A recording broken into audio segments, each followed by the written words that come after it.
ഇപ്പോൾ PR ശിവശങ്കറിലേക്കാണ് ഇനി വിശദമായ കുറെ കൂടി വിശദാംശങ്ങൾ അദ്ദേഹത്തിൽ നിന്നാണ് നമുക്ക് ലഭ്യമാകേണ്ടത്.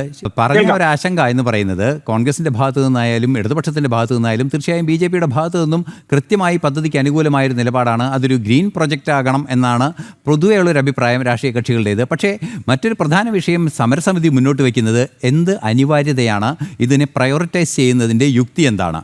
അത് ഒന്നാമത്തെ ചോദ്യം.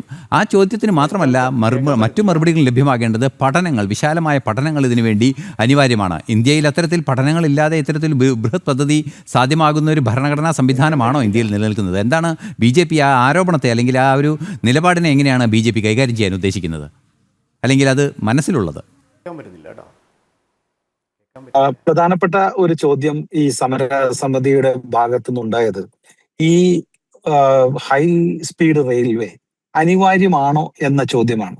അനിവാര്യതയെ ഒരു പ്രദേശത്തിന്റെയും ഒരു രാഷ്ട്രത്തിന്റെയും ഒരു സമൂഹത്തിന്റെയും അവിടുത്തെ ദീർഘമായ പ്രശ്നങ്ങൾ, അത് യാത്രാ പ്രശ്നങ്ങളായാലും മറ്റ് സാമ്പത്തിക പ്രശ്നങ്ങളായാലും അതുപോലെ തന്നെ യുദ്ധ സാമഗ്രികളായാലും അനിവാര്യതയെ കണക്കാക്കുന്നത് ഈ കാലഘട്ടത്തെ മാത്രം മുൻനിർത്തിയല്ല, അത് അടുത്ത 25 വർഷത്തെയോ 50 വർഷത്തെയോ മുന്നിലുള്ള മനുഷ്യ സമൂഹത്തിന്റെ ചരിത്രവും.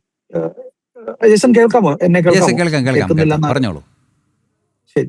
അപ്പൊ അതാണ് അനിവാര്യതയെ കാണിക്കുമ്പോൾ നമ്മൾ പഠിക്കേണ്ടത്. അടുത്ത 25 വർഷത്തിന്റെയോ 50 വർഷത്തിന്റെയോ വികസനത്തിനെയാണ് യഥാർത്ഥത്തിലുള്ള ഒരു രാജ്യത്തിന്റെ ഭരണാധികാരികൾ അല്ലെങ്കിൽ ഒരു യഥാർത്ഥത്തിലുള്ള ഭരണാധികാരികൾ കാണേണ്ടത് അടുത്ത 25 വർഷത്തിന്റെയും മിനിമം വികസനത്തെയാണ്. ഇന്ന് നോക്കൂ, കേരളത്തിൽ അങ്ങോട്ടും ഇങ്ങോട്ടും യാത്ര ചെയ്യുന്നവര് ഈ നാഷണൽ ഹൈവേയിൽ പോലും എത്ര മണിക്കൂറുകൾ മനുഷ്യന്റെ ഒരു അവേഴ്സ്, വർക്കിംഗ് അവേഴ്സ് ആണ് നഷ്ടപ്പെടുന്നതെന്ന് നമുക്ക് മനസ്സിലാക്കാം.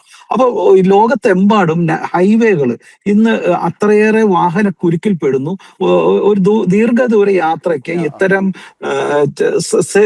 ചെറിയ ദീർഘദൂര യാത്രയ്ക്ക്, ഒരു 200-500 കിലോമീറ്റർ യാത്രയ്ക്ക് വിമാനത്തെ നമുക്ക് ആശ്രയിക്കാനും പറ്റില്ല. അതുപോലെ തന്നെ ട്രെയിനോ അല്ലെങ്കിൽ കാറോ ബസ്സോ നമുക്ക് അനിവാര്യത അല്ലാതാകുന്നു, അല്ലെങ്കിൽ ട്രെയിനെ ആശ്രയിക്കേണ്ടി വരുന്നു.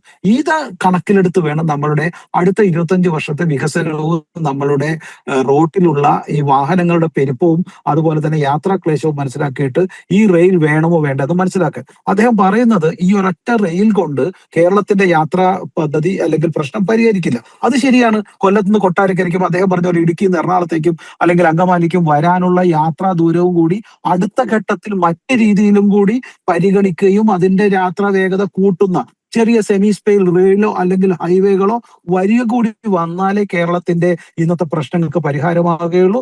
അതിനും കൂടിയുള്ള പഠനത്തിനും തുടക്കത്തിനും കാരണമാകണം എന്ന് ഞാൻ വിശ്വസിക്കുന്നു.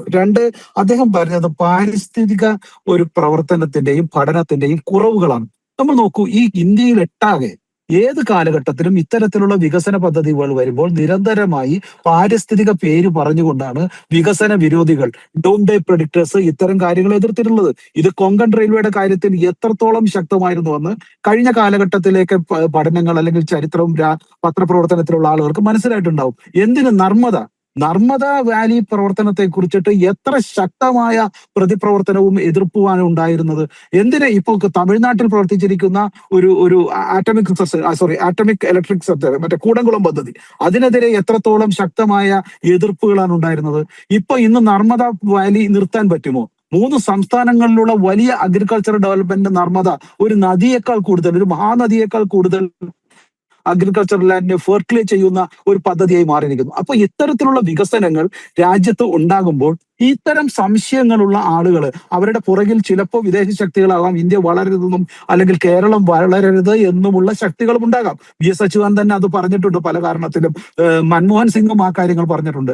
അപ്പൊ ഇത്തരം അനിവാര്യതകളെ കുറിച്ച് പഠിക്കുമ്പോൾ നമ്മൾ കുറച്ചുകൂടി ശ്രീധരനെ പോലുള്ള ആളുകൾ, മെട്രോമാൻ ശ്രീധരനെ പോലുള്ള ആളുകൾ മുന്നോട്ട് വെക്കുന്ന പഠനങ്ങൾ കൂടി നമ്മൾ മനസ്സിലാക്കണം. അത്തരത്തിലുള്ള പഠനങ്ങൾ നമുക്ക് ലഭ്യമാണ്, ജനങ്ങൾക്ക് ലഭ്യമല്ല. അദ്ദേഹം പറയുന്ന കാര്യങ്ങൾക്ക് അത് മനസ്സിലാക്കണമെന്ന് ഞാൻ വിശ്വസിക്കുന്നു.